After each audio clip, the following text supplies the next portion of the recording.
There's a debate. It's like who would win in a battle, Aang or Korra?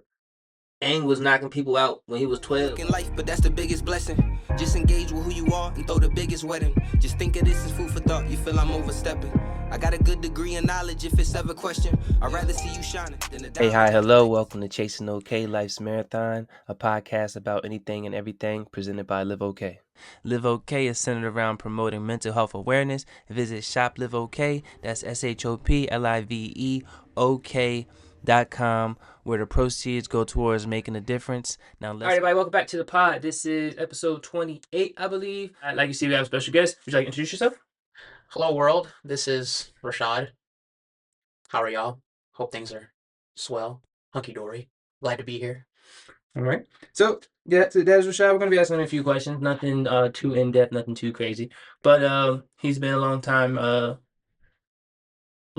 not really a long time listener because we've only been out for a year.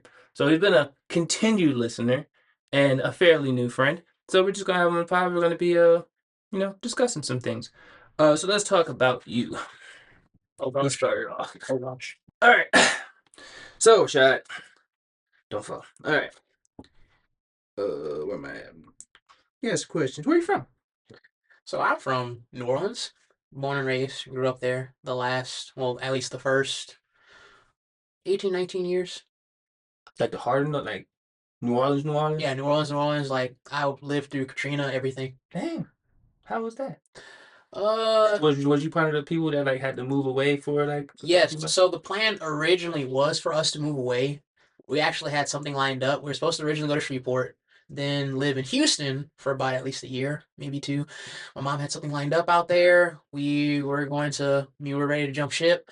Unfortunately, my dad was a cop for the city. He was a really well-known cop. We couldn't just uproot and leave like that. Mm. So we kind of had to make sacrifices here and there.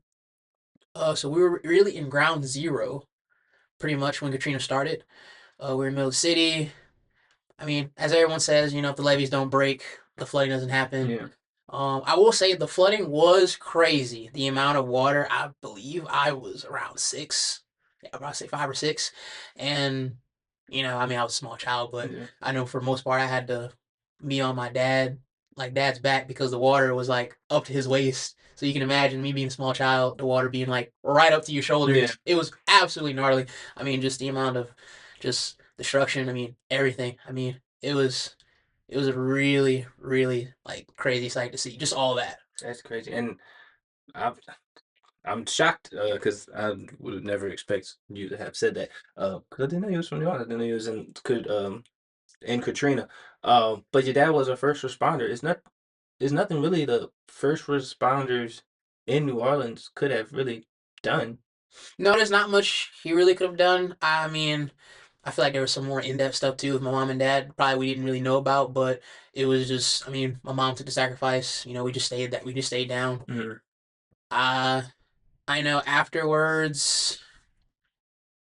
I know personally afterwards we stayed in Shreveport for about 2 months until things were kind of settled down. I didn't move back to my actual house. I mean, luckily our house barely had any damage. It was just some like shingles and roofing, but like we didn't get any power. Like no one got power until like early to mid October. Right. Like again, it was like absolutely crazy. And of course, it's a bunch of stuff. I mean, besides the destruction, I mean, just a lot of political corruption, just a lot of other nuances going on, things that were happening that shouldn't have happened. People just kind of had to pick up the pieces here and there. Yeah. So, actually, I haven't done any like in-depth research into Katrina. Everybody knows what had happened. Um, but after the levees broke, did they rebuild levees? Is it like something different now? Yeah, no. So the levees ended up getting rebuilt eventually. Like I said, it was just more so just money getting to it. I mean, it was all just a slow built process on how to get things back into the swing. Get the city, like the city probably wasn't like honestly super fully functional until maybe November, December. Like January was when the thing, everything came full swing. I mean, it was just a lot of projects and stuff people had to build and just money that people needed, to get the city back on track due to just all sorts of stuff. So that, as you were talking, it reminded me. Reminds me, or it makes me think. That's the better way to bring it up. Makes me think how it doesn't matter who the president is. we always seem to help overseas faster than we help our own people. Our own people, and that's kind of what my dad's worked for the city for such a long time. I mean, he's always giving me stories of just, I mean, our own mayor at that time, Mm. right when the storm was happening. I mean, he was just chilling with him and his kids somewhere overseas, just, watching chaos and everything just ensue. That's where it also too, I've been in Louisiana for so long. I never knew how everyone on the outside works. You always want to see, your tax dollars and all that stuff at work. Yeah. So to really, see it out here, vice versa back there. Yeah. I mean, that's why we're always like a laughing stock when it comes to getting stuff, especially like, national disaster and stuff like that occur because I think if they really wanted to, we could have been up and running. Again with the levee break, it did take a little bit while, to get all, the water, everything back, Mm. but just how long it took, drew eyebrows for everybody. Just I don't think it should take, almost 2 3 months just for a city to just get back to basic functions, Yeah. functional status like that. Yeah. The government works when it wants to work. Right? No, literally. That's wild. But well, I'm glad you and your family. Anybody passed from that? No, Okay. no Okay, one. well, glad you and your family survived Katrina. Because we wouldn't be talking right now. Um, so you brought up your dad being a cop, and you also talked about your mom. So I'm assuming they're still together or No, were they're together. divorced. Was it after Katrina? Yes. All right. So was it seems like parents tend to stay together because I just talked to my other friend about this. Seems like parents tend to stay together while their children are still children, and then when they get out of high school, they're like, you know what, we ain't really love each other like that. Let's So deuce out. Was that your situation? So that was pretty much my situation. And again, like much love to, both my mom and dad. They did a lot for me, my little brother. And I have a half brother. And, ironically, well not ironically, I would say that. My dad also had adopted a little sister, Mm. but I will get to that part. I mean, I could tell. Like I said, they stuck with they just stuck together just because of us. Yeah. But when it got to a certain point where everything got too volatile, it was just constant fighting, constant bickering. Every other month, nothing just seemed normal. I mean, just not a really healthy household, Mhm. and that's what it was. Just kind of funny too because they always bring up like how I was always quiet. Mhm. My little brother was always outgoing, but the older we got, it kind of flip flopped, especially whenever they fully separated. I was the more vocal one. My little brother was more the shy one. My older brother was always, him. It never changed. But that was a different situation. He ended up staying with his with our grandfather at the time because our grandfather wanted to raise him. But that was because mom also had him when she was 16. Gotcha. But they've never truly separated until I would say I was 11. And my little brother was 10. So I'd say like 2009, 2010, they fully separated. Alright, so I learned something about two-parent households versus single-parent households back in school, but it seems to me, well, no, it's been proven, but I've seen it that two-parent households aren't always great, especially if it's a toxic two-parent household. Sometimes y'all just gotta, separate and raise them in two separate houses, and then that develops the best kid. So I think it's kind of selfish for some couples, married or not, to be like, yeah, we gotta stay together for the kid. No, you actually No, hurting the kid. and it was to the point where we begged, like, my little brother didn't say much, but I spoke for him a lot. Mm. To the point where I mean, like, I told, like my dad, like if it's easier to just stay separated, like y'all need to stay separated. Like it was me, like his parents, mom's mom, like everybody, like even with us, it was to a point where like we can't do this. Y'all both have to separate. Yeah. It's too much, you know. I mean, my little brother couldn't keep it together. I mean, he had bad anxiety. He threw up everything I threw. He threw up everything he ate almost every other day. I had bad anxiety. I couldn't really sleep at night. It was to the point where it was affecting us in school. It's the point where I had to get like our teachers and everything involved. They're calling them like, "Hey, what's going on?" Like they're not usually themselves. It was so many factors that was going on, Mm. and like I said, it was to a point where just like like we love y'all.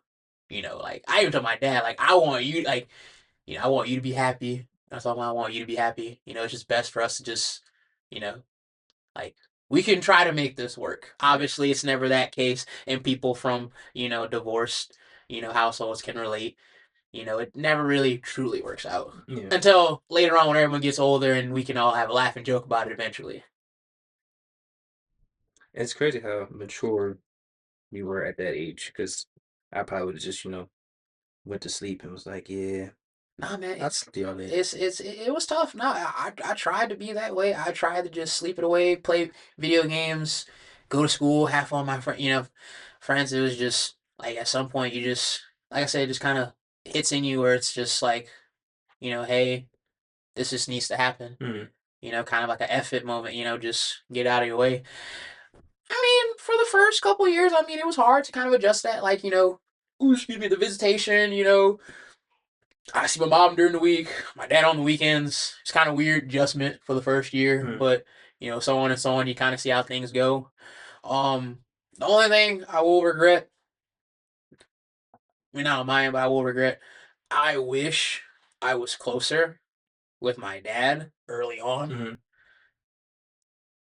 just because from that age, from like 12 to 19, and I don't blame that on him. It's not his fault. Like I said, him and mom really didn't like each other, Mm. and like my stepmom was like just instigator. But I knew she did love. But just me personally, I just wish I had a little bit better relationship with my dad, Mm. especially just being more present. I feel like it would have helped us. I mean, help me mature, make more. I mean, we all don't make the best decisions, but like having that like male figure, Yeah. just would help out more, especially for my little brother's sake. I feel like it would have helped him mold him a little bit better, not be so codependent on my mother.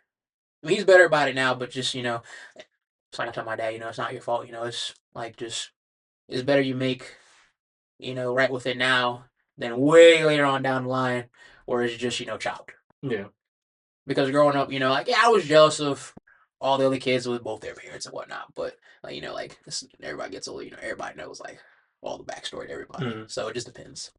I don't think like my parents were never married. I think they uh separate, not really separate, but broke up when I was like 2, maybe younger. But uh I think it was probably the best thing that could happen, because I don't know. I mean, they're very cordial, very friendly. Now I have a stepmom. She came when I was like 11. Um, who we step parents. I hated her for a little bit. Oh man, I could not stand my stepmother for at least the first. And then again, she meant well. I knew what she wanted to Mm. do. She was just trying to take care of us. I just felt like she overstepped when it came to situations that should have been helped. Not help. Should have been dealt with my dad Mm. and my mother. And my dad is I take a lot after my father. He's a very reserved person. His actions speaks louder than his words. He tries not to argue a lot. I think it was more so my stepmom just trying to defend him Mm. and just step into it when he should have been like, look, this is my kids, this is my situation. Let me handle this. You don't have to get involved. That's what I wish my dad's, I spoke a little bit more with that. And just some minor things, but that's Yeah. I can't remember any time where my stepmom like butted into parental affairs between my mom and my dad. But I mean, we're on great terms now. I mean, everybody's cordial. I love all of y'all. If you're watching this, but this was just when I was young. But yeah, parenting both on the step side and the actual side is is tough. But just to touch on what you said previously, I preach it and I've said it multiple times. If being a dad, raising a son, raising any kid, but raising a son in particular, you gotta be present. I feel like even if you're not together, if you're president, if you're I said president, if you're present, it makes a big difference in that child's life. And if you're present, being well, so you can be present physically and you can be present mentally. Like if you're just there and you just suck at being a dad, then you need to go away. But exactly. if you're there, not with your wife or your girlfriend or your baby mama, but you take your son out to the park, play catch or whatever. So the best analogy. Actually, someone told me this. My uncle Donald. He gave me the best analogy. And if you ever watch Uncle Donald, thank you for this. there's a difference between being a dad and a father. A dad takes care of your basic needs, your clothes, your food, does what a dad's supposed to do. Just like he's meeting the expectations of how a father should be. And then there's the father, which I learned about this more today, who exceeds the expectations, more of personal and mental growth, just as much as actually playing catch, checking to see how you're doing, spending that good quality time with you, being how a father's supposed to be with you. Like you're having a bad day, come on, son, let's go for a ride, let's go for a walk. Hey, let's go out and do. That's a father. Takes the time to do whatever he needs to do like that with you. That's how it should be. It's a good night. I flip them. I say father's just the sperm donor, and the dad is the person that is there. But either way you look at it, the analogy, if you want to consider the father or dad, but Yeah, it's ever how you want to interpret it. yeah, interpret how you want to interpret Yeah, it. it's true. But I always praise myself, especially since I lost both my grandfathers. Uh, I've had 3 dads in my life, 3 fathers in my life, and they all teach you certain things. And I'm just thankful and grateful for that. But fathers, be present, and I keep saying president, and I feel it coming out. Be present in your child's life, son or daughter. Be present. Be the dad in my analogy. Be the father in his analogy. Be better than what you think you're doing. And if you're trying, you're trying. That's all you need. That's all you can do. All you should do. Because kids realize that you're trying. No, they do. It will show. It is a difference. Speaking of that, just off topic. Well, kind of on topic, but off. You know what I mean. I was watching. Cheaper by the Dozen. Uh, and I was watching last night, and I was like, man, these ungrateful ass kids. He's trying to make life better for his kids by taking the job. Have you seen Cheaper by the Dozen? Okay, so, Yeah, so he got so he got his dream job, coaching for his alma mater, and moved his kids away. Obviously, had to uproot all 11 of them because one was an adult. And then his wife uh got her dream book deal. So all they had to do was just be cool kids for 2 weeks, and they're up here blaming this man for not being available, for not being present. I'm like, y'all can't wait 2 weeks for this man to just coach the team up, and just do what he needs to do. what he did to be the best father he can be, and y'all up here breathing down his neck because he just wants to coach and allow his wife to go uh sell her book to make y'all lives so much better. But y'all ungrateful ass little kid. And I was just thinking, I was like, this was a black family, probably be a whole different story. Oh man, it'd be. But I digress. That's just my little tangent I want to go on because we were talking about parenting. Steve Martin remake Cheaper by the Dozen, but make it a black family, and then just have the dad beat their kids, but not physically abuse them. Yeah. Just give him a little. Give them a little. Hey, I told you to calm down when guests are around, because that's real life. Moving on. So we talked about you growing up. You kind of just jumped into all of my questions, but I'm sorry, family. it's good. I get too excited. Let's talk about you particularly. Outside of your family, you are currently in a relationship, correct? Yes. How long have you been with your girlfriend? Me and her have been together. This actually makes 2 years. 2 years. Any thoughts of escalating? Hopefully that is the goal. This has been my second relationship, my second most serious one. We're planning on moving in together next month. The plan is to try to keep it going for as long as I can keep it going. I mean, she's been my rock. She's been absolutely amazing to me. Yeah, we've had our hardships here and there, but I feel like everyone has hardships. Everybody should. Everybody should have hardships. Yeah. If no one doesn't have any hardships, then something. Just some like get out type of situation, like something crazy is going on. But that's just me personally. Everyone relationship should have hardships. Actually, I'm grateful for her. She's absolutely amazing. She's come to almost every single game in the country and the cold and the heat like freezing cold, hot heat. Like I appreciate her to the fullest. She's been real supportive, and it's hard to really find somebody that's supportive because in the past, I've had people look at me and go, flag football. And it's like, yes, flag football. Hey, it's making a run. Yeah, it's making a run. It's getting big out there. I mean, Yeah. come on, it's an Olympic sport. And I'm still so the way things are looking for me, I should start my league March, hopefully.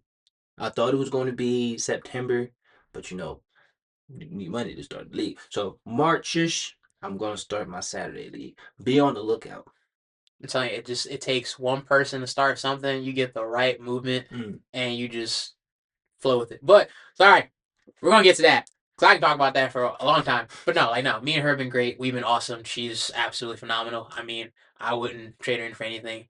I mean, just my rock. And to hear how dating and relationships are these days, it's hard. It's tough. Yeah, it is very much, especially to find somebody who's solid.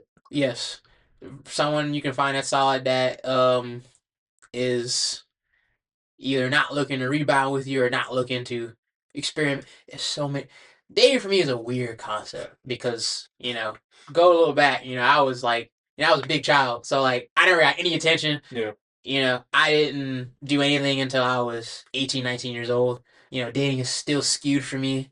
Even when I lost the weight, I was still skewed on dating because I didn't know what I was doing still. So it was still kind of like a hit or miss, but you kind of just go along with it. A lot of people get impatient. I mean, I was impatient at first, but after a while, you just kind of, if it happens, it happens. You just go with it. If they stuck around longer, it's like, oh, snap, you're here. Or like, oh, snap, you're still here. Like, all right, we can see how it goes. But everybody goes for looks. Don't go for looks. I mean, looks does matter. Don't go for looks. Personality is key. You don't want to date anybody that stresses you out. I promise you. True story. You don't. She can have Kim Kardashian body, whatever BBL you want, whatever fake triple D. If she stresses you out, gives you a headache every single day, don't want that. It ain't worth it. It's not worth it. But just to let y'all know, natural is the best way. Yes, natural is We talked about this before a few episodes ago. Natural is the best way. But just to touch just to caveat off what you said, people are always attracted. Like you see somebody like, oh, I can see myself with that person. It's always the looks at first. So looks bring you in, personality keeps you. So whenever you saw your significant other, you was like, I can see that, and then y'all start talking, and you was like, And it was just, just more layers to uncover, and just a lot more like that we were, and just how we just got along so well. Just every decision was an easy decision. Nothing that was worth to talk about. Every 30 minutes. Like unless it was something that we're both passionate about, yeah. But if we had to like, disagree on something every 5-10 minutes, yeah, no, it wasn't gonna work. And I've had that happen before. I mean, my first ex. I mean, like, and I blame myself with my first ex a little bit because it was my first relationship. I probably could have seen a lot of the signs earlier. Honestly, we should have broke up after like 3 or 4 months. But I tried to keep it around because the fights we did have, she had a lot of dad issues. So like every time I did something wrong, her dad was always brought up, and it was to the point where like I crashed out. I was like, all right, f this. I didn't want to talk to her, but we just kept coming back to each other. I mean, shucks, it took me going home for a week. She broke with me while I was in Louisiana. Came back, we were fine, and then she didn't break up with me in person. But just seeing all those signs early on is just being the bigger person, being like, look, it ain't gonna work. I'm gonna be a man about it. It's gonna suck in the long run. It's gonna suck in the moment. But I promise you, you guys will feel better at the end of the day.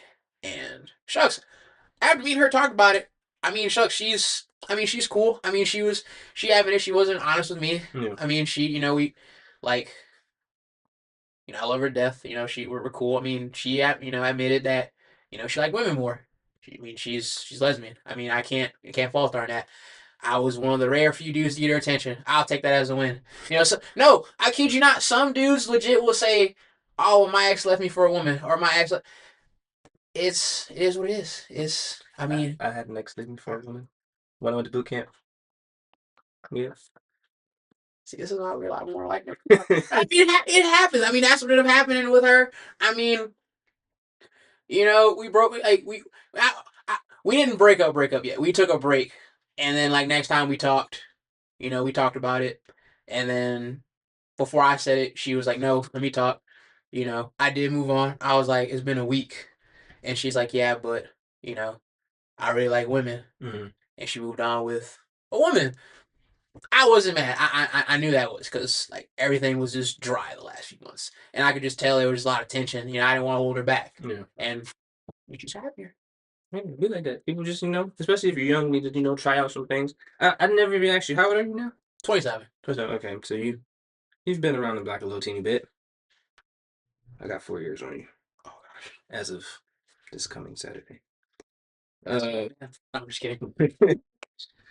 uh, I did want to just, cause life and we're black individuals. Do you feel? Cause I did, when I was dating outside my race. Do you feel any uh type of way, or do you um see people look at you differently when you walk around with a person not of your ethnicity? I would say it depends. And again, mom, I'm not outing you out. I know whenever I first started dating outside of my race, I mean, my mom would make like little jokes here and there about it. Mm. Because she'd always say, "Well, I guess I won't have, you know, African children." And it's like, I mean, probably you never know. She's like, "Yeah, it's okay." I mean, it's a hit or miss. I mean, my dad already saw it Mm. because my stepmom's white, so I mean, my dad already saw it. So I mean, it was, my dad was like, I still support you no matter what. Same thing with my brother. My brother, he's married to a white woman. I mean, they both have kids together. I mean, it just happens. Um, I wouldn't say not looked at as a not looked at in a negative way. Now, I feel like certain people kind of Mm. fetishize it a little bit too much. And what I mean by that is just more like, and I've had people straight up told me, I mean, they've only wanted to, talk to me or be with me just because they haven't been with a person of color before, or they just do not spite out just to spite somebody, just stuff like that. Yeah. Yeah, the world is crazy. So, but the reason why I bring it up is because, like I've had thoughts about it. Like when I, like in high school, I think I've only dated white girls in high school, and I just sometimes I felt a little uncomfortable. I was like, I don't think you actually understand my life yet. Just like living in my skin. And I think that was just me, fighting demons. But I like to get other people's thoughts on it. But since then, I don't discriminate against who I date. For there's an attraction. There's an attraction. My mom said I probably won't get a full black grandchild. I said probably not, but Probably not. but you never know. But she has my nephew, so See, there you she has one. She go. and my middle brother. I think he might give her another eventually, but it is what it is. But the times we're living in today, not maybe not today because we got the orange man. Oh yeah, But things are changing, things are looking up, and the world will be brown before you know it. 100. Everybody's gonna be caramel. Oh man. Oh, Just a caramel world, or we'll all be a gray and aliens, or is it a was it Rick and Morty where everybody evolved into like a light? It's like an orb. We're all gonna be orbs. yeah, I say orb lights. Yeah, orbs. We're just gonna be orbs. We're gonna be pure energy. Yeah, detached from. Well, but then people gonna stereotype against your orb to be like your orb isn't bright Yeah, enough. your orb isn't bright enough. Your orb isn't low enough. You don't got the fullish circular orb. You don't have the right hue. You got a dent in your orb. You people are weird. Um. But we did. So you said hopefully if things progress, you'll lead into marriage. You don't have to go into it too fully. More of a yes or no. Do you feel that your parents, um, I would just say, failed relationship impacts your outlook on marriage? No. I say it just depends on how you look at it into a whole as yourself. I mean, you could take your parents' failed marriage and just, put as the do's and don'ts of Mhm. what you should do, or should do or should not do. But I would never say that wouldn't be like my super outlook into it. But that's how deep you want to. Well, I would say that's how deep any person would want to look into that. Okay. But I will say a lot of that can delve off of insecurities, and which goes into learned behaviors of how they can take on it and if they do it to the next person, but that's a give or take. Yeah. And kind of tagging on to that, uh, do you plan on having kids eventually? Absolutely. I thought so. So, like I said, your parents' relationship uh impacts your outlook on marriage. Do you feel that your relationship with your father will impact your outlook on being a parent? When I look at what my dad did, I look at it as I know what I can do as a father Mm. and I know what I cannot do as a father. And it's so bad to say it, but it's like basically like take what my dad basically didn't do for us and do like the full on opposite and just know like how you do it. But it's also trial and error too. You're not gonna be the most perfect parent, but you can still learn from it. Not delve out to just never want to make any excuses where you really can't be the father unless your baby mom is crazy and Hmm. just kidnaps the kids and runs off to Florida with them. But it depends. I there's no anything can happen. Yeah. So you kind of answered my question how I wanted it to be answered, but bad dads, and obviously it's always a 50-50. Bad dads produce great dads for the most part, unless that dad never went to therapy or realized that his dad sucked. And then he's like, you know what? My dad was bad. This is how I need a parent. I'm gonna be a bad dad. So somebody has to break that little uh break the chain and then become better. But good dads produce good dads. So everybody be a good dad or mom. And then you produce better parents. And then maybe you'll cure racism and hate and all the other nonsense that's involved in the world because everything that is taught from the parents. Yep. For the most part, you learn everything. You become you through your family and through your friends. Notice how you never met a racist baby. Nope. That's all learned behavior from the parent. Um, or the friend, because if you just hang around some crazy people and they teach their kids a bunch of craziness, and their kids is your friends' kids, and they teach them the craziness, and They're gonna pick up on that. yeah, And so then that's how the craziness gets multiplied. yeah, and I feel like I don't want to just emphasize race. I feel like I brought it into this conversation a lot for some reason, but I mean it's important. But last thing I want to talk about it maybe.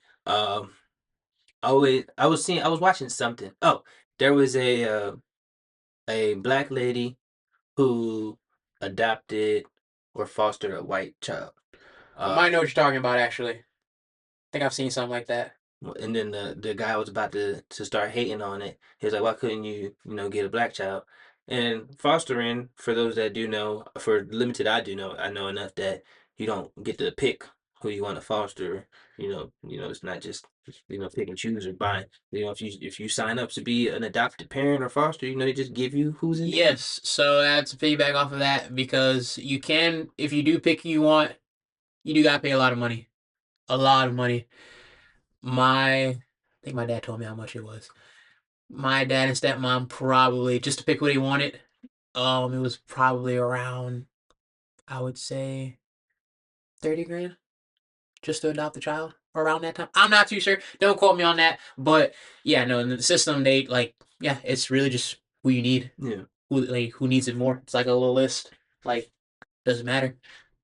You just Yeah. I mean it's there. So unless you got the money to just throw away to be like, I want that child, and then you gotta continue raising that child. So that's just a deposit on the Pretty on much. life. But that wasn't even like the what I wanted to get. That's just the backstory. So I was thinking, what if black kids, all of them, were raised by white kids? No, not white kids. Black kids were raised by white parents, and all the white kids were raised by black parents. This is just black and white. I know there's multiple races, but what if America functioned that way? How would life look? Oh dude. Massive cultural shift. It'd be crazy, It'd right? be a crazy Would cultural the would shift. the like the new black kids be like the new like the current white guys, or would it be more cohesion? That's a good question. I mean, I think it'd be more you cohesion. feel like it had to be more cohesion. It would have to be.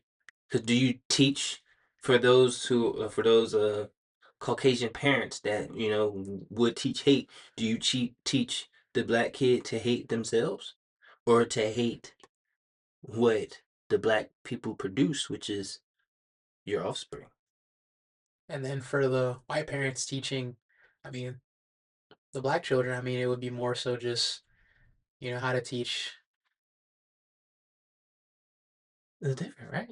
Yeah. It's- Or like black parents teaching white kids. yeah. It would be, I mean, yeah, man. So would the black kids with the white parents still have rhythm? Would they still uh produce what we produce music wise and television wise, or would those black kids be more? I mean, there's black people in rock and roll and stuff, and all that stuff. So would there be like a lot of heavy metal black kids and then a lot of rapping white kids? Crazy, right? I thought about that and I thought it was a interesting thing. That it probably happens. If y'all believe in multiple universes, it's probably happening somewhere in some timeline. That is a good timeline. That would be a good timeline. That's, yeah, it's black. gotta teach. Gotta teach them their Yeah, you gotta teach them their privilege. yeah, you get born and you're like, oh, it's a black kid. Here you go, white family. And you get born. Oh, it's a white kid. Here you go, black family. No, that's a good topic. No, that would be interesting. Right? And like, what if it was and then if you just bring in other cultures, ethnicities, and then a little Asian baby, there's too many Asian cultures, so that would be hard. Well, it's like So like an Irish. It would be like an Irish, family raising a Vietnamese child, okay. or So would you have to be raised by your oppressor or the oppressed? I would say to make it more of an effect, you'd have to be raised, oppressed versus oppressor. Okay. You know, like how the culture should balance. What would you have to teach them? Like learn. I mean, it's the barrier's so big, but I still feel like like you said, cohesion. Yeah. Like they'll still have to learn it. Hmm. If I clip this right, I hope this takes off and we get comments on just this segment because I feel like other people have some well, there's gonna be some hateful stuff, but I mean, it's gonna be able to stop. I mean, there's hateful stuff under baby pictures. exactly. Everybody's knowing about something. And then at and then at like your 18th birthday, be like, this is your real mom. Live life now. Live life. Go share what you've learned raising, living with us. Yeah. It's like the another TV show was it like Wife Swap or spouse swap Spouse. swapping spouses, something like that. Yeah, there's a show on that. There is a TLC show based off of that. So like that, but for the entire lifetime of a child. All right. So we talked about that. We got into a little tangent. Two more things about you leading into each other. Um, would you consider yourself a nerd? 100%, 200%. All right. So I wrote this down specifically for you because nerds are cool now. Like all the Twitch streamers and Kick streamers and YouTubers are all nerds, or what would have been categorized as nerds growing up. Now everybody's into anime and games and stuff like that. All that stuff. And for me, growing up, that stuff was not the wave or not the flow, as what Same. If you're sports, you're. I was never a jock. I think I was in between. I was popular, but I was. Excuse me. I wasn't a jock. I was just I was the in between. But yeah, there were some people that was like it's a little nerdy, little weird. I remember I wore a Wolverine compression shirt to one of my training camps, and I got roasted so bad. This is like I was freshman. I got roasted so bad to take it off. That's when I knew, like, all right, the nerd stuff's definitely not popping. Mm. I mean, I would only do it if we had like Spirit Week. That was the only time we'll really be able to really do it, and people knew that because they're like, all right, what you dressing up at? I already know I was doing, Mhm. but same thing. I was in between. I mean, I was never a jock. I was always in between. I was the best of both worlds. Everybody knew who I was. I was semi-popular with everybody, so everybody kind of knew who I was. But I mean, back then, it really wasn't like known to be a nerd. Yeah.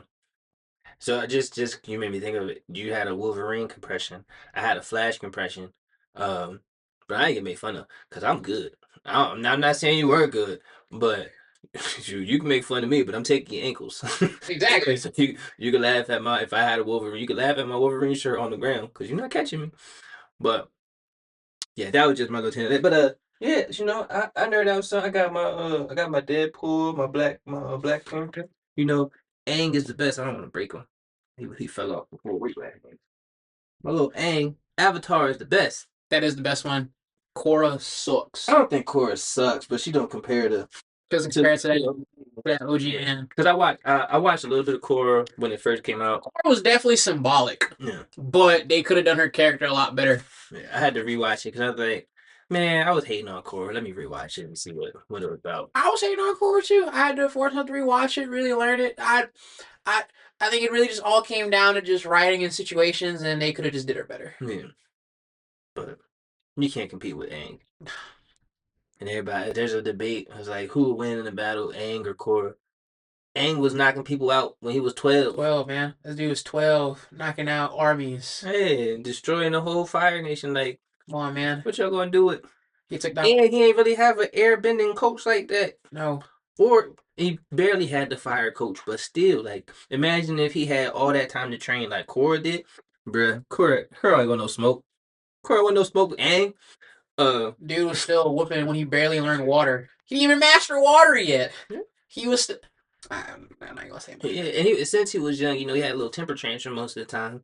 But even his temper tantrums, like y'all still wasn't messing with Aang. Mm-mm. He was just a kid, trying to save the world. And he got himself a wife and kids. The kids. Aang was a G. But so you that kind of leads into my next topic ish. So what is your like OG comics or like your go to comics or anime, cartoon, growing up, current, whatever? So first things first, giving love to Justice League Unlimited. The OG Justice League cartoon on Cartoon Network. Loved it. That was probably the first time I started on it. I think when my dad knew that me and my brother watched it, I think he pulled like everything out. I think he pulled like the X-Men from the 90s, Incredible Hulk, Iron Man, Spider-Man, like all the 90s cartoons, he Yeah. pulled that out. I mean, Superman, the anime series, Batman, the anime series. Like, that's, like, if people know, that's the good stuff. Yeah. Like, that's what you just grew up with. And that's when I really started to get into it. Justice League Unlimited. My first actual comic was an X-Men comic. My dad, ironically, had like a bunch, like you said, the stuff that you had over there, I had like a bunch of them in his garage, all in the box. It was all just, for me, that was my comfort zone, just to kind of get away from my world and just kind of, delve into that. I think the older I got, every time for Christmas, my birthday, I would just always want books, just something to read. Uh, Green Lantern became my like favorite in DC at that time, just because a ring you can do with anything with your mind. Yeah. Just, I thought that was the coolest thing. I thought that was amazing. Like, yeah, you can, be strong, run fast, fly, but just being able to just imagine anything with your mind through this single piece of jewelry, I Yeah. think is the coolest thing ever. Green Lantern's light. So, how did you feel about Ryan Reynolds' Green Lantern? When I was younger, I didn't care. I was happy to see the character, but growing up, no, absolutely not. I should not have played that character. No. When you're old enough to actually appreciate and actually look into it, nah. And you could tell he did not want to do it. Yeah. They made him do it. Deadpool was meant for him. That was like any other person in the world. No, Ryan Reynolds is Deadpool. Seeing Deadpool, that was probably like the most watched movie I've ever watched. I think I watched it like 3 times in the movie theater when it came out. I watched it every time I see it. It was so good. Just because you said that, it makes me think and remember. It sucks because the person that plays the character is a actual person. So Superman ages super slowly, but you know the next movie come out, that dude might be 50. So it sucks having to see somebody else in the suit. Like Batman has done it so many times, you're used to it. Superman has done it multiple times, you're used to it. But like, When you see someone like Hugh Jackman who's done Wolverine for yeah, almost like your entire life, yeah, who's gonna be Wolverine? yeah, who's gonna be Wolverine? Yeah. Even when they tried to redo someone else, it's like, nah, it's just not the same. You gotta get him in. I was shocked he actually came back, so I was so happy. But like to see like like someone else is him is gonna be weird. Yeah. Or someone else is gonna play Iron Man. Or unless they just, make it the girl Iron Man, Ironheart. Ironheart, unless they do that. Bonus points for on that. I mean, Robert Downey Jr. Announcing himself as Doctor Doom. I did see that. I was happy, but at the same like it was more. I couldn't tell to be happy, mad, or just shocked. Yeah. Because it's like you played Iron Man for almost 20 years, and you're coming back, but as a different character. You can't do that. It's just I don't know. In the moment it's gonna be nice, but I'm gonna feel absolutely awkward just sitting there. You're gonna be like, Iron Man, what you doing? Oh no, wait. Yeah, it's like Iron Man. Wait, what you doing with that? Oh, Iron Man here. Oh, wait, what you doing with that baby? Oh. So yeah, so Iron Man's gonna be hard, especially since he's gonna be, or Robert Downey Jr. is gonna be Doctor Doom. Even when the Fantastic Four switched over, because I enjoyed the first one in Silver Surfer.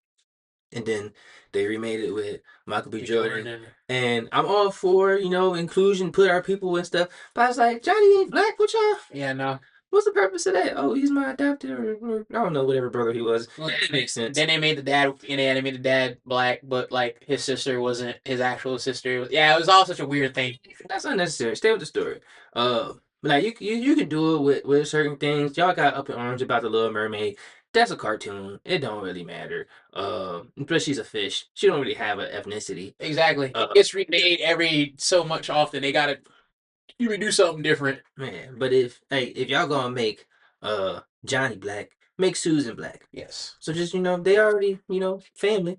Make the inclusivity just complete. Don't half it. Yeah, just it's nonsense.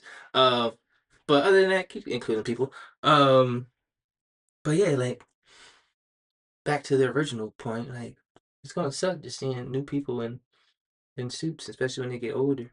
It's the same thing with Spider-Man. Everybody grew up with their version of Spider-Man. You go from Tobey to Garfield to Holland. Eventually Holland will move on, so it's gonna be somebody else. But Tobey's gonna be the OG Spider-Man. Oh no, 100%. Tobey, that's just you can't get rid of that. And the main reason why, I'm not a big comic person, but Spider-Man was like Hulk. I think was my first one, but Spider-Man is like. We gotta touch on Hulk for a second. Well, not for a second, but after I talk about Tobey. So Spider-Man, I was like, yeah, that's Tobey, that's Spider-Man. Everywhere that's Spider-Man. And then they brought Andrew in. I was like, what is this contraption? Apparently, there's the original little contraption that they had. I was like, nah, it gotta be inside. Yeah, it's skin. Inside, exactly. It's like Tobey inside the skin, and they was all concerned about how it was inside the skin. Like, nah, y'all not making this fake little web shooter. But that bothered me. So Tobey will always be my OG. I do like Tom Holland Spider-Man. Mainly because, Avengers and stuff. And he's young enough to keep doing it for a little bit. Andrew Garfield kind of got hold. No, 100%. He got screwed over big time. Like, there should have been a third one. Yeah. But it's not his fault. The director was slimy and didn't like him. And then it was so funny. He missed because he wasn't. I think he said he got sick at one of their either press release or something. And I remember the director was like, nah, we're not doing it with you. You're fired. Bye. Get away. So they hold Andrew. But to complete this segment, what I said about the Hulk, when like the Incredible Hulk, the first one, I think Banner was his name. The actor's Banner. Eric Bana. I enjoyed him as the Hulk. I was like, okay, that's the Hulk. And I think he was the Hulk for what, 2 of them? Just one. Just the first one? Just the first one. All right, well, still, that's the original Hulk. And then they switched over to another guy. I don't know his name. Edward Norton. Okay. He was in the remake, the '08 one. He was in that one. Was he also in the? Was he in two? Was he? He had two, right? No, so Eric Bana had one. The second Incredible Hulk movie, it was just that one. Okay, that was Edward Norton. Yep.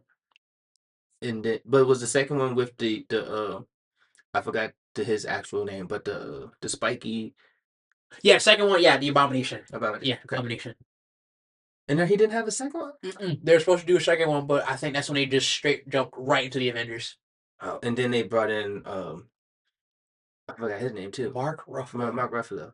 I was mad when they made. I learned to love it, but I was like, you're not the Hulk. It threw me off, definitely, 100%. But he just like, of course, movie he grew on me. Yeah, I was still upset.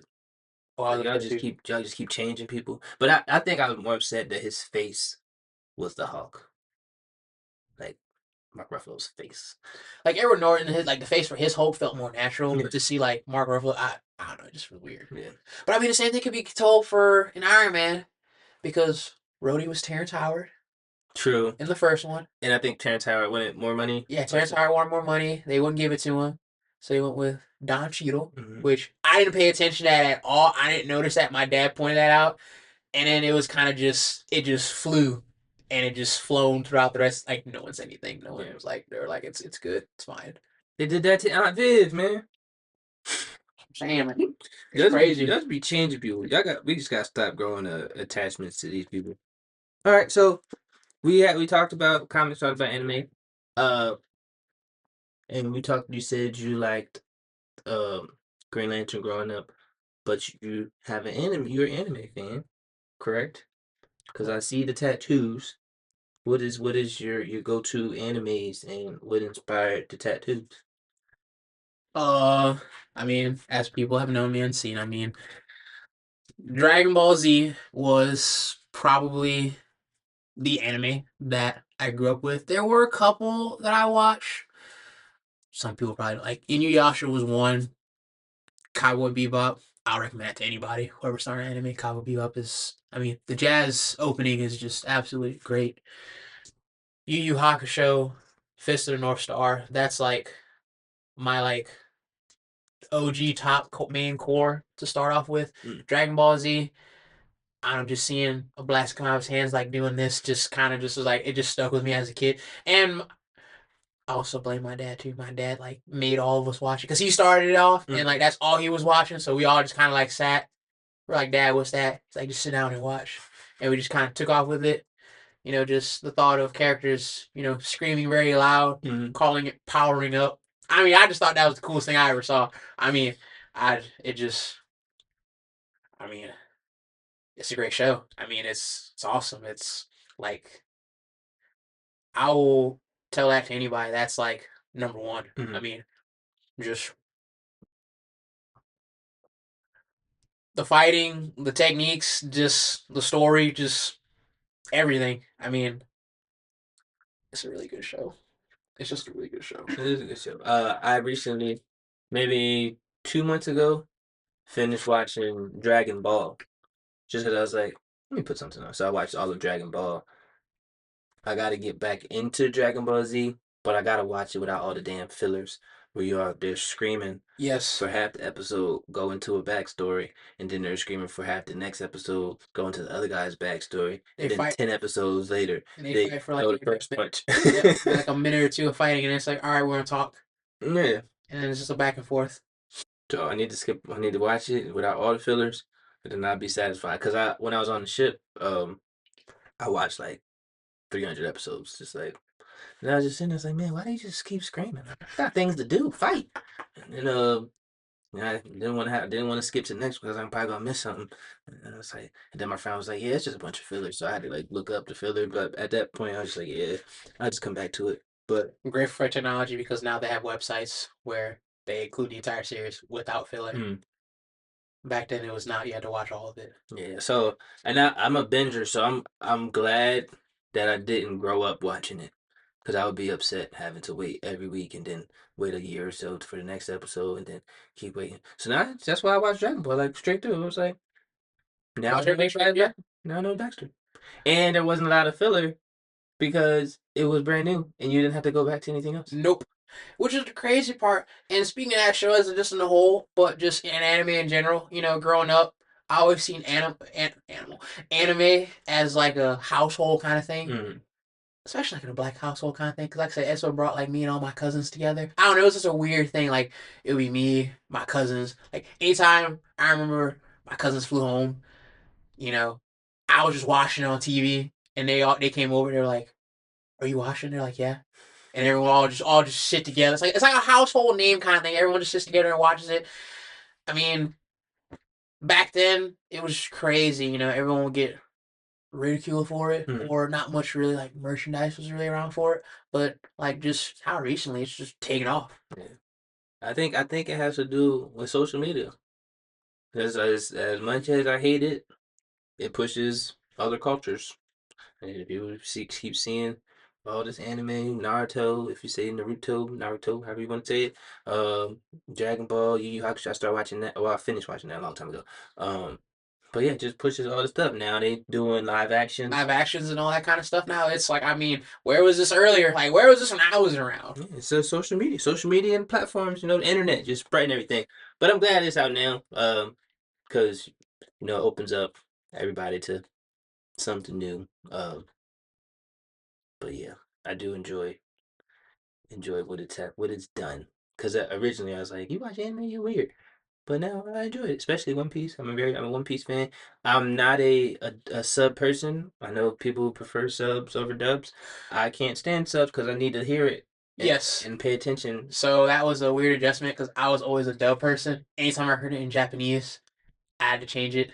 So whenever newer episodes would come out, I had to force myself to get adjusted to reading subtitles. Yeah.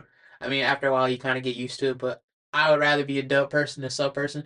Some people can fight me on that. Some people can box me on that.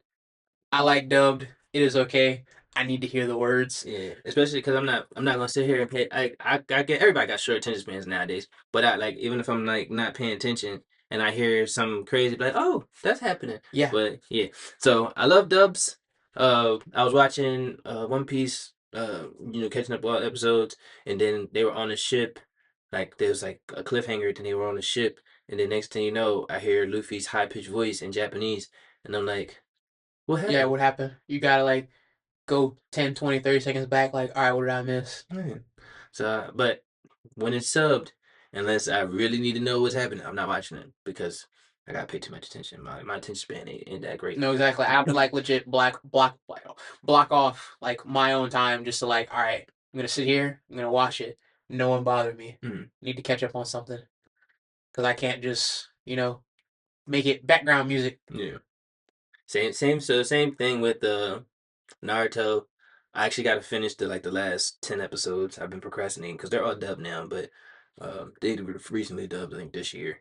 Or finished dubbing all the episodes this year. So I got to finish Naruto, but once that changed to sub, I was like, can't watch it. And then One Punch Man, they're just now putting out. Season 3, I think. Well, yeah, season three is I think fully out or almost fully out, but the dub versions are only on the second week. So I just watched the second week of the dub version. But people are hating on it so far. Once all the dubs out, I'll rewatch it, binge the whole thing to That's the same see. thing. I'm waiting Yeah, for all the dub to come out. Once the dub come out, because everyone has told me it's not not good at all. yeah, it's not the right Apparently, version. animation's awful, stories chopped. Yeah, I mean, just no direction. So yeah, I'm gonna yeah. see it for myself. So, but hopefully it gets back on.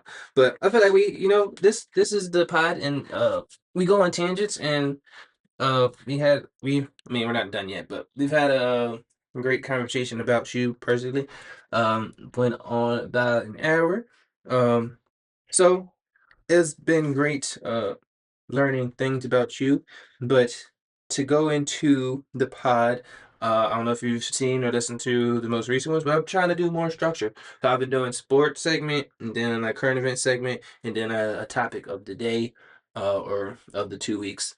Um, so after I ask you, I probably have a solo and then merge into you having your input. So you can touch on these things briefly or as in depth as you want, but we'll start with our sports topic.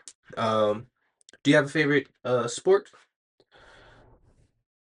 You can do like a Football, top three or football's number one, obviously. basketball became more of a slow love when I got into college. I just really became to appreciate it more. Uh, Baseball, yeah. Hockey's really good. I actually just got into hockey last year. Hockey's actually fun to watch. I want to go to a hockey game so I can get into it. I want to go to a baseball game so I can get into it. I can't watch neither of the two on TV. Yeah, baseball I cannot watch on TV, but going to like an actual hockey game live, it's a blast. Yeah, I heard it's very intense. Do you have a favorite football team? New Orleans You're Saints. saying, you're from New Orleans, you gotta be a Saint, I guess. Saints fan. So since you are a Saints fan, I have a double or two-part question. One, how do you feel about this? Well, three-part question. How do you feel about the season? How do you feel about Tyler Shuck? And how do you feel that you do not have Shador Sanders? Uh, I really wish you drafted Shadur Sanders. I really, really wish you drafted him. I, I, I think all that plays into politics in the sport. The real reason why we didn't draft Shadur is because we didn't want to deal with his dad, which is probably 80% of it. The dumbest Which is reason. a dumb. I think it's a dumb reason a lot of people pass up on him was because of his dad. No one want to deal with his dad because they believe his dad is a dick, which I don't think he is. I just think he's very passionate about the game and very passionate about his child, which every black parent should be passionate about their child. But it's a very dumb reason. How do I feel about the season? I mean, I had low expectations coming into the season. I knew it was going to happen. No offense to Spencer Rattler. He's a great quarterback. He is unfortunately just a backup. I mean, he did what he was supposed to do. He finally won one game, so I can say that. Tyler Shuck, I believe he's definitely starting to win the fans over. He's definitely won me over after this week. But this second half of the season, I mean, we're kind of just, figuring stuff out. I hope it carries it on to the next season, and we'll see how it goes from there. We know it's a rebuild coming, so eventually we'll start losing big names like Kamara, Cam Jordan, all those guys. It's just gonna be a very long, long time, but it's okay. We pick our dudes. Plans rebuild. So to follow up on that, do you think that Shuck? Well, before I say that, Rattler was doing well. I had him in fantasy, and his numbers were decent in fantasy. But yeah, I think that the team just wasn't complete to get the wins that they needed. No, absolutely not. Our team was not complete. We were missing a lot of big key people. I mean, like I said, Riley didn't do bad. He played good enough. He wasn't losing games. Yeah, he wasn't losing games for us. I mean, he's not. I'm not expecting him to be Lamar Jackson or Josh Allen. That's X Factor level people. Yeah. Do you expect Shuck to be the future of the Saints? I expect him to. I expect him to be the bridge into getting us a player or a future in somewhat just. We will compete with Shuck just very mediocrely. Like I say, he's not a bad quarterback. He does what he needs to do. Like I say, he's old. 26. I thought he was older, but 26. But It's still crazy. 26-year-old rookie we drafted. Brandon Whedon, I think, was 28. Yeah, he's like 27, 28 when he got drafted by the Browns. Nah, man, Shadur was right there, man. That's all I gotta say. Shadur was right there. All right, 100%. All y'all colluding teams that passed up on him, y'all. I know y'all hurting right, especially the Raiders. Like Tom Brady, you should have been like, yeah, this is our guy, but you a dick for that. Whatever, it is what it is. Now y'all got Geno throwing interceptions every game. I love you, Geno. You still decent, but you're not. No, he's not it. I mean, look. I mean, the only thing I will say is, I mean, why it took him so long to start the slate? Again, politics. I mean, Joe Flacco to Dylan Gabriel. You mean to tell me that I had to look Dylan Gabriel in the eyes and say, hey, you're going to start this week. If I'm Dylan Gabriel, I'm looking at him and being like, he's way better than me. He's like, nah, dude, we're going to start with you this week. He had the audacity to say, well, it's just going to, I mean, I could try to do it. Like, this dude threw 4 touchdowns. He threw for 1, ran for 1. He only had 1 interception. You take him out on the last play of the game for a 2-point conversion. Y'all are crazy. That's all I gotta say. Oh, you talking about this last game? Yes. No, he threw 3 touchdowns, ran 1 touchdown. he threw for 365 yards and one interception. And that interception he did sail it, but I think the receiver like somewhat failed a little bit, so it could have been batted down.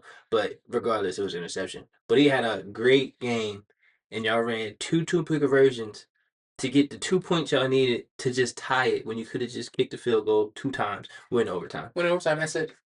So yeah, everybody thinks Stefanski's getting fired. I hope he does. I hope Shador is a great Brown, and then when it comes to contract renegotiation, either beats them over the head for everything they're worth or leaves.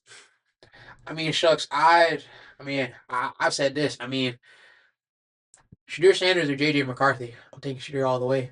You plug in Shadur with the Vikings, they're winning at least 12 games. Shoot, the Browns could have won probably Browns could win at least 8 or 9. yeah, but Again, I will say collusion, politics. They don't like his dad, 100%. That's why he got drafted so low. I think the GM just saw him there. I think he was like the 5th round and was like looked and was like, we have to take him. Yeah, why not? Like, why not? He's still there. Like, he's still like up there. Like, he's a first round QB for a reason. And he's in the 5th round. Yeah, I'm taking him. And then even then, it's like, well, that was his decision. We didn't. We didn't know he was going to take him. Yes, y'all did. Y'all knew he was going to take him, bro. So yeah, y'all hold your door. I'll go more into my sports topic tomorrow, which will be the day y'all see this. If y'all see this on the day, y'all might see this 2 years from now and be like, I thought he did this today. No, I did it 2 years ago. Never. But excuse me, I digress. One last question. Are you playing flag? You say you are in fantasy, correct? Yes. Are you in a money league or just for fun league? 2 leagues are for money leagues. 1 league is just for fun. How are you doing so far? Money league, I'm losing. Actually, no. The one money league I'm losing bad is I'm like I'm gonna be 6-8. The second one, I'm first, and this third one, I think it's like number 1 is like 9-3. Number 2 is 8-4. Then it's like 3 through 7 is like a 4 or 5 way tie. It's crazy. It's diabolical. Yeah, my family. I'm in one money league and then one just for fun league. Just for fun league, I think I'm in like or tied. Like I think it's like a 5-way tie for like second or third. So I'm in that group. In my money league, they keep raising the prices on me. Cause like because originally it was 100 buy-in. You know, winner get like 1,000 because 12 people in or something. Winner get 1,000. I was like, all right, I can do that. And then this season it was like, we're gonna raise to 200. Like, why y'all raising the price? Why? Why? No. See, that's what happened. Yeah. So if it go to 201 next season, I ain't in it. If it go to 200 and a penny, I ain't in it. I had to get a discount for this one because he wanted. First it was 100, but he wanted to do 150. I'm like, no, bro, I'm not doing 150. He's like, what if I give you a discount? I'm like, it's gotta be 100. He's like, all right, I'll let you join for 100. I was like, all right, that's fine. He was like, I was like, I'll only join if you show up to our championship flag game. He's like, all right, deal. I'm like, all right, cool. He's like, all right, so 100, right? He's like 100. I was like, all right, deal. I need my people to give me some deals. That's what I'm saying. I need that deal. So, but we did talk about that, and you mentioned you do play the flag. Obviously, that's how we know each other. But we'll get on that in a second. I did want to bring up the topic for today or for this episode is are you one of the people that knows everything about the Saints? Like, could you name all 11 starters right now? 11 offensive starters and 11 defensive starters? Not that in depth since we got like so many new faces, but like definitely like 2017, 2018, probably. Maybe when I was younger. Oh my gosh, like 2008, 2009 when we went to Super Bowl. 2011. Yeah. Like some people can give you like the base, like Drew Brees, Drew Grant, Mark. I can name you like some off-brand, like Denver Henderson, Robert Beecham. We had a guy named Nick Toon. We had a guy, Lance Moore. He's well known though. Like a lot of legends, a lot of people. So the reason why I ask, because I'll consider myself, I'm a Cowboys fan. I consider myself a fairly decent fan. I'm a Sixers fan when it comes to basketball. Really? And I'm a Phillies fan when it comes. So where I'm from, it's either Eagles, Sixers, all that stuff. So I'm a Philly fan when it comes to every sport but football. which is weird, but it is what it is. But I can name maybe two players on the Phillies. I can the Sixers been switching people, so I could probably name like two people on the Sixers. But I can name a lot of people on Dallas. But I'm not like a die hard. Like there's some people that'd be like too into it. Like they'd be like, well, this is starting five. These the people on the bench. This is who we had last year. We won this many times. This is everybody's stat line. I can't understand how passionate people can be about stuff. I've had people legit have like actual like mock drafts on who they should draft.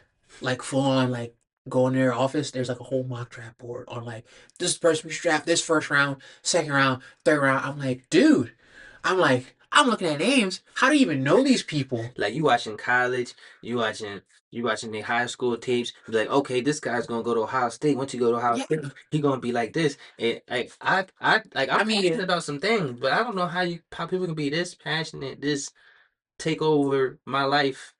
Like I don't even think I would ever paint my face cowboy blue to go nope. to a game.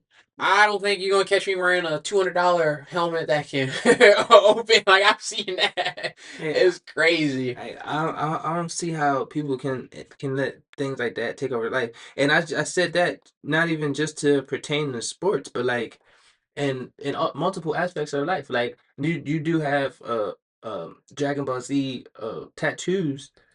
Can you name every single Dragon Ball Z character? You probably can't you? I probably could. I can name like probably like a lot of them, but that's because I. So for this is just more of just like passion. I've always said if I ever get tattoos, it would have to be something like meaningful Yeah. that like I can explain. I wouldn't get something like random, like I'm not gonna get unlimited, on your throat, Yeah. like stuff like that, or like I'm not gonna get a no. It had to be something like meaningful for me, and like for these, these are just like throughout the years, I read a lot of manga. Mhm. Manga. People can roast, whatever, however you want to pronounce it, but just want to get something that like means, like it's not just cool, but like just means to me. Yeah, that's understandable. But like and like I maybe it's just me overthinking it, but like I like One Piece. And I'm like, well, I can get like a Luffy tattoo of him in like dang, I just forgot. It's not stage five. It's Like Gear 5. gear five. I Yeah. was couldn't think of the thing. So like I can get him in like gear five, and be like that'd be a cool tattoo or whatever. And then somebody gonna see it that's like a super diehard thing and be like, do you know what happened in episode 257 when he took on blah blah blah blah blah? I was like, no, I just know who he fought sometimes, and I watched the show, but I just like him in that phase. Yeah, that's the reason why people ask, oh man, what you get this? Like, I just like, the scene of the panel. I just wanted it. You would not be surprised. Like, it's a good conversation starter, but like you said, the piggyback, it's just people get way too in depth into it. Like, I'll be at the gym, someone will see it, and it's like, oh man, can I get a picture of it? My son likes it stuff. Okay, cool, no problem. Come by. Hey man, is that? So have you seen this, and it? I haven't watched it yet. It's just too much. Like I love the Ninja Turtles. Like I would get the Ninja Turtles tattooed too. And I'd be like, well, it's only four. I mean, it's four of them, and it's three of my brothers. I'd be like, maybe I just turned one of them into a girl, and then it'd be my siblings or something. But yeah, I just think if I get something that's too much of a conversation piece, and y'all just want to go too much and be like, y'all gonna make me regret my own decision because I don't know the ins and outs of every single thing. I ain't read every comic book that they ever came out with. Exactly, and then there's of course people that don't really know it, so you kind of have to explain it to them, Yeah. and it's like you don't mind explaining it to them, but if they still understand it, it's like all right, it's defeating the purpose. To the point where like people are covering themselves up because it's like they're trying to avoid the conversation piece or just in general. Yeah. If I ever get a tattoo of anything that may start up a conversation, I hope it's like the interaction I had over the weekend, like this past weekend. The guy had Trafalgar Law's pirate symbol on his hand. It's like the circle with the crosses on it. And I saw it and I was like, One Piece. And then he was walking by me. He was like, "You a One Piece fan?" He was like, "Yeah." Left it at that. That's how I want. That's how, yeah, that's I want the yeah. conversation. Some people be like, oh man, is that Goku? Yeah. Oh man, I'm a fan too. Okay, cool. Fist bump. We're on our business. That's it. Yeah, we don't have a whole in-depth dissertation about why I got this tattoo, Uh, his whole It's, backstory. it's like all right, so, like all right, one time this dude, I'm in legs. I'm trying to go heavy. About to hit 5 plates. Dude's like, oh man, it's like go on your calf. I'm like, yeah, man, this is. He's like, oh dude, nice. She's having like a full on like 5 minute conversation. It's like, hey man, not trying to be rude, but it's like my pre-workout's starting to fade out if I don't hurry up and hit. So, oh no, my fault. It's like, I appreciate it. It's like, no, you're good, you're good. Sometimes you don't want to have conversations. Sometimes you just want to get stuff, to make you feel good about your life. Like all my little Funko Pops, they supposed to be in the case. Maybe I still got the cases, but I don't plan on selling them. But that kind of little conversation starters for like, hey, you watch Deadpool? Yeah, I love watch Deadpool. Oh, you like Black Panther? Yeah, I love Black Panther. I never read a comic book of his, but Hey, look, bonus points because you also have the Avatar. Love the Avatar though. and that's one of the and where animated cartoon, whatever you want to call it, that I can have a somewhat conversation about because I watched it multiple times. But I mean, I guess if you don't, I mean, I grew up on Avatars, but I guess if you don't, like, you grew up on Dragon Ball Z, so if you don't grow up on it and you just watch it, then you can't really have that much of a connected conversation. yeah. So yeah, so if y'all want to talk about Avatar, we can talk about Avatar. I just know that he's whooping on Korra. But I digress. 100%. Um, but yeah. So that being said, um, I just don't understand how people can be so overly passionate about things. Like I believe in being passionate about stuff that you enjoy, stuff that you love. Um, but that I think it should come to a point, uh, Well, there's a level of passionate. and crazy. I was gonna say obsession, but you can also Well, say crazy crazy too. obsession, yeah. So yeah, same thing. So so like the Orange Man, people are obsessed, I, especially all you redhead people. I'm so. What was harder for you, the 2016 or this past one? This past one, because 2016, I felt that it was gonna happen. I was like, yeah, he's gonna get elected. I felt it happen, but I was also going into the Navy, and I was like, well, now he's my boss. That's crazy. Yeah.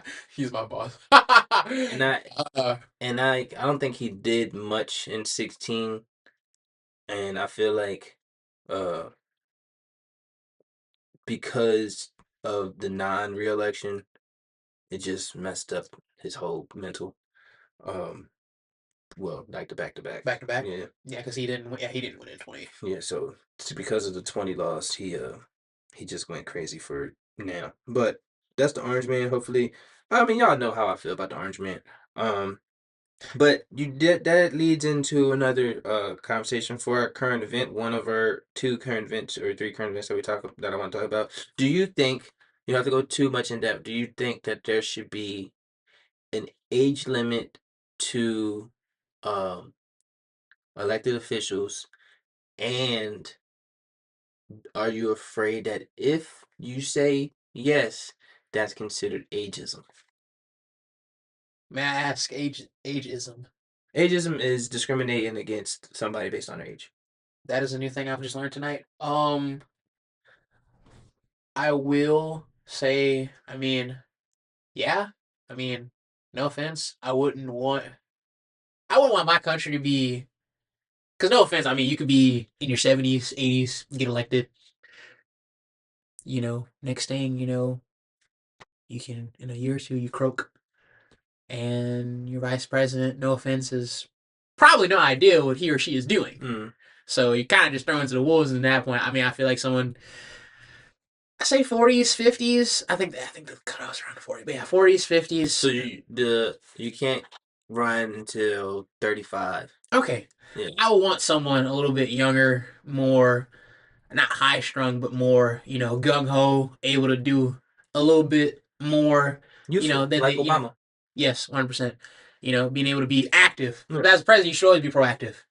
I shouldn't have to worry about media taking pictures of my hand, seeing if I'm going to die or not. See, like, hey, Mr. President, why is your hand, why is your hand a little dark? What's wrong? Or, hey, you looked a little frail this last month. Are you okay? Or stuff like that.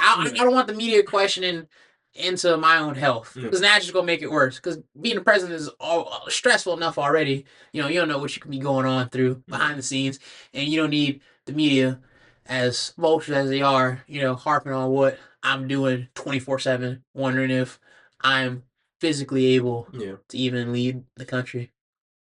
exactly. And you primarily centered it around presidents, which is kind of one of the main reasons. But I think any elected official, governors, senators, Supreme Court, I think once y'all reach a certain age, like a good retirement age, y'all should just, let somebody younger come in because y'all get a little detached from the world and sometimes y'all brain ain't working all the way 100% like the orange man. So I just think there should be age gaps or age caps, not gaps, age caps like there is starting age requirements. So if Yes, you got to start at 35, you need to end at 75 maybe. Maybe that's a little too high. Maybe 70. 65. No, 65. Yeah. I would say 65. Just So 65. Just let yourself go.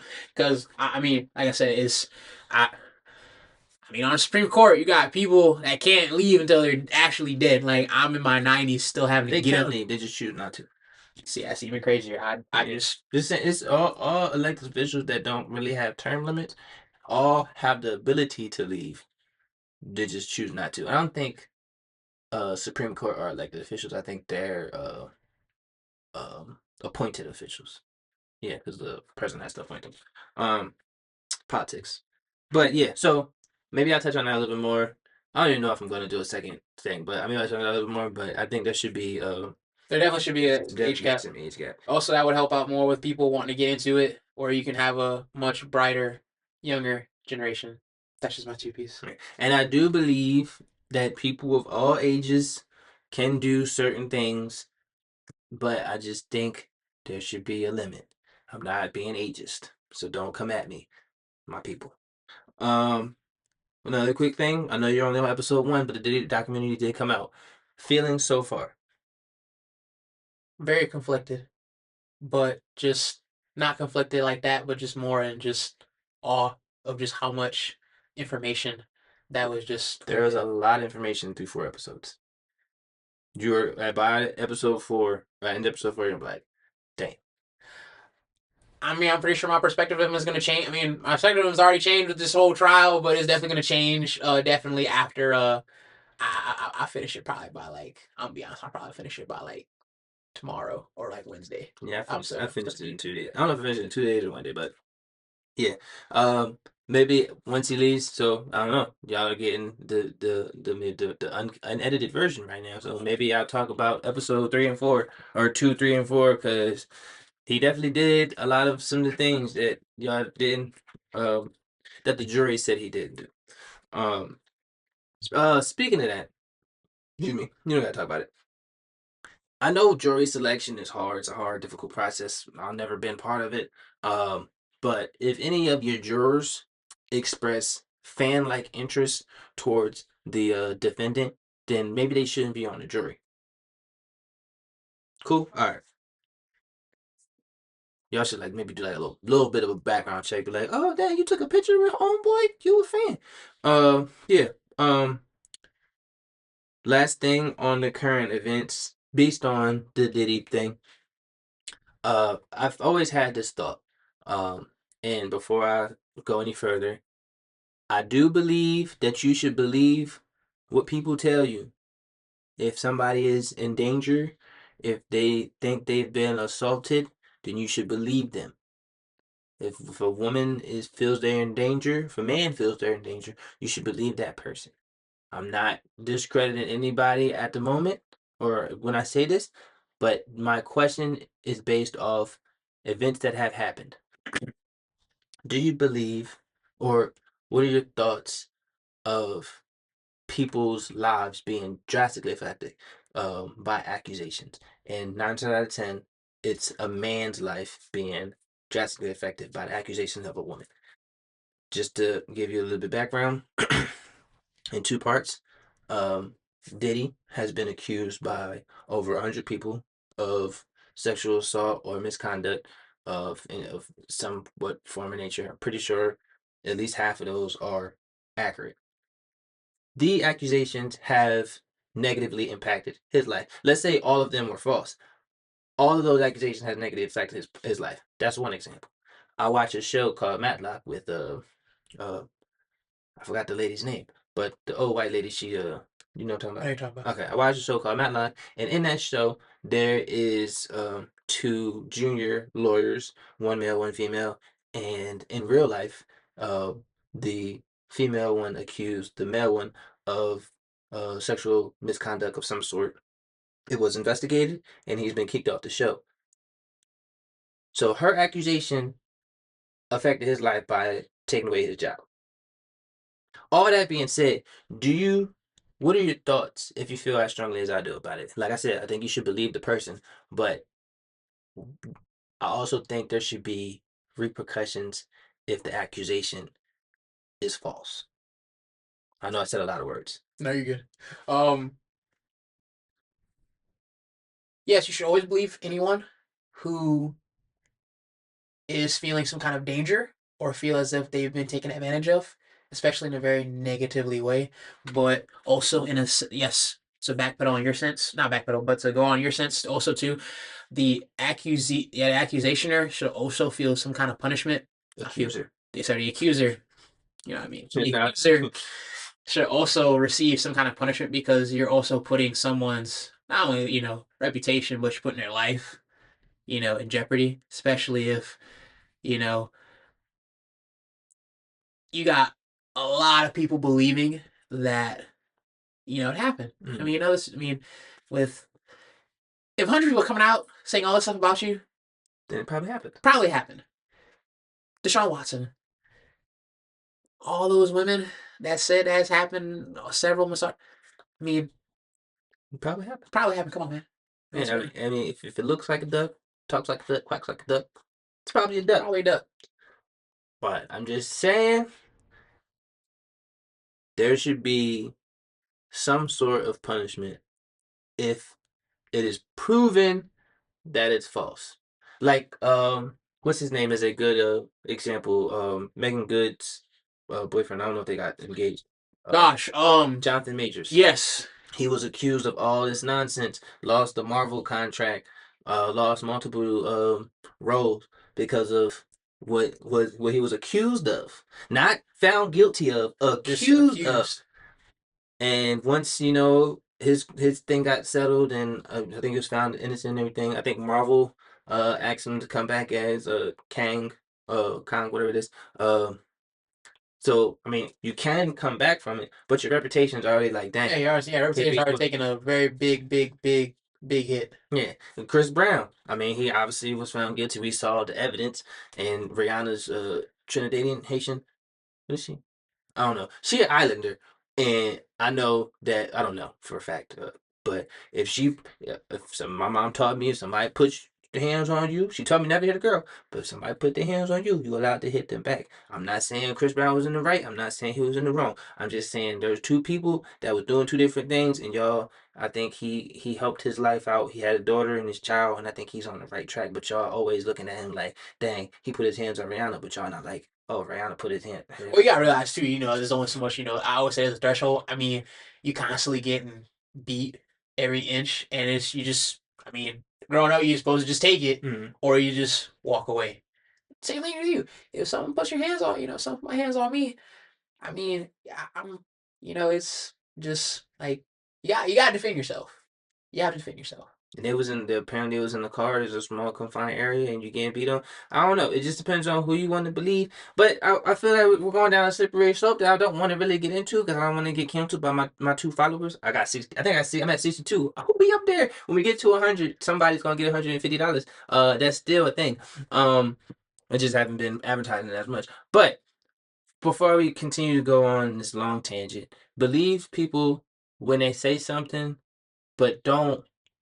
Do your own investigating though. Please do your investigating. I've seen a lot where people will automatically just side with them. Side with the girl. If someone say they automatically, and I've seen it where a lot of people just do it for attention. I've seen it. I've been through it. I've been on that end of the spectrum. I mean, people just they want attention. They will pick the easiest, most popular target, and they're gonna be like, "Well, let's see if people gonna believe me because I'm female." Exactly. So that's just why I just think there should be some repercussions if it turned out to be false. Exactly, because I had a situation, it happened to me a while ago when I was at Canes. And like I know what I did. Me and the girl smoked. That was it. Telling everybody I did A, B, C, D all the way to Z with her. I'm like, nah, it never happened. And one of the dudes I was talking to, because they end up doing stuff like right in the midst of this, and I'm like, so back up for a second. If I really did all this with her, did all that to her, why would she mess with you 2 days after that? And he was like, yeah. I'm like, nah, like if you're that, like if I did all that to her, and if she's that traumatized, why would she be doing that stuff to you 2 days before after all that happened? If I'm so traumatized, I wouldn't want to do anything, right? I mean, use your brain for a second. And he's like, no, you're not wrong. I'm like, come on, dude, be for real. Like you gotta be smart with this stuff. Yeah. And like the pod, like I have people over. I have people to my house that I know. If I don't know you, you're not coming over. Maybe we'll be at a central location. But like it's so easy for like I have a female guest over and we have a conversation. And I don't pressure nobody to do anything. We after this conversation we're gonna shake hands. We're gonna go our separate ways. But once the cameras go off and they done walked out the door, they can call somebody and be like, "Yeah, he touched me," and ain't shit happened. But it's her word against mine, and her word is always going to be stronger. Like I don't have, like, besides the cameras that are rolling right now. Once the cameras turn off, nothing's being recorded. That's it. So it's just, I just, there should be some repercussion for it. That's the point I'm getting to. Everybody, stop accusing people unless it's real. Stop trying to make a dollar out of Stop trying to make a dollar. Stop trying to get in the pretty boys' pants. Stop trying to get all these kind of weird contingency, whatever. Just have integrity. Have integrity, people. Have integrity. It's hard these days. Have integrity. But we digress. Out of this, that is that. We talked about that. We talked about that. We talked about that. We talked about a lot, and I think this has been officially our longest episode. Stop! Stop! I have not been the longest. Well, it's only been the longest because we brought in the structure. So this is gonna be a 2-part. Oh gosh, okay. I was like, well, I thought Kristen was the longest. Now Kristen, I think, was 110 maybe. Oh gosh, okay, yeah. Dang. So it's officially been the longest. It will probably have longer depending on who we have coming on. But the beauty of being able to sit down with somebody that you haven't had an in-depth conversation with, you learn a lot of new things. Like the whole Katrina thing kind of threw everything that I wanted. Well, we talked about everything I wanted to talk, but pushed everything I want to talk about back because we gotta intrigue the conversation of what's being conversated. You know what I mean? All right. But that's all that being said, I do appreciate you coming on. I don't have anything more to say. Do you have any questions, comments, concerns? No, sir. No, I appreciate you having me on. And just a side note, just for the community. I mean, like I said, I mean, about over a year. I mean, I see this dude more than anybody I've seen ever, like throughout the week on a weekly basis, just because we either play with each other or play against each other. And I'm always winning. I know. I've been once. The margin's bigger on his end than it is on my end. But all that being said, so at the end of every episode, like we discussed previously, we give some words of motivation to the people. So you can either talk to the people or you can talk to the solo cam. But any words of motivation that you would like to encourage, inspire, do some sort of uplifting speech, as short or as long as you want, feel free. Never be afraid never be afraid of what you want to do. Never be afraid of who you want to be. Persevere. Willpower is key. Man, never tell anybody you can't do anything. If I let a lot of people tell me I couldn't do whatever I want to do, I legit would not be here right now. I will always say your mindset is your biggest weapon. Whoever you want to be comes more mentally, more so physically, and just keep going. You ever feel like you're going down? Just don't stop. Keep going. Persevere. Keep the blood flowing. Great words of motivation. Keep pushing, keep doing you. The only person stopping you is you. But before we go, the one question that I ask everybody is, well, this is Chasing OK, presented by LiveOK. LiveOK is a small nonprofit organization that I created, centered around mental health awareness, and the whole purpose is to make sure everybody has community, make sure everybody feels that they can talk to somebody if needed. So the question that I have and that I ask everybody is, are you okay? And how do you deal with not being okay? Am I okay currently? Yes. How do I deal with not being okay? I mean, I have a lot of outlets that I do. I mean, obviously being out there in the flag football community with y'all, I would say that's been a really big help, at least this last couple of years, because I've just been trying to find something that I can continue to grow and be a part of. I do have my little community with my, trainer and what she does, but y'all are like my second family. Like I see y'all just as much as I see them. I feel like it's a good way for me just to like get out and kind of just be in my own little world, do what I've never really been able to do. I mean, yeah, we compete, we talk smack, do all that, but at the end of the night, it's I like seeing y'all. Mm. It's a bonding time. It's family time. That's why I treat it as. I treat it as such. You know. Yeah, same here. Well, I'm glad that you're doing okay, and like I tell everybody, and I do mean it, because not everybody means when they say, if you ever need anything, just let me know. But that being said, that is everything that we have for y'all. If you are in need of help, there is a number to call at the end of the episode, all the way at the end, and in the description. Don't be afraid to ask for help. Keep doing things to make yourself better. Anybody there's always somebody doing worse than you, and there's always somebody doing better. Just don't look at those being better as competition. Look at it as something that you can achieve, as a blueprint, as something that can be done, because everything can be done. There are millionaires and billionaires in the world, and the only thing stopping you from being one of them is hard work, motivation, a purpose, and just striving to do what you want to be. But other than that, I do appreciate you coming on. Of course. I appreciate all y'all for like, sharing, subscribing, doing everything down below. But until next time, be great, do great, do great things. Love. Thanks for listening to the Ramblings of a Madman. If you want to come on and have a conversation, feel free to message me at the email in the bio. I'll get back to you as soon as I can. Life is about choices. It would be great if you choose to like, share, and subscribe. Stay safe and be great. Perfect, but ain't no complaining. I know my shit is different, I just can't explain it. Food for thought.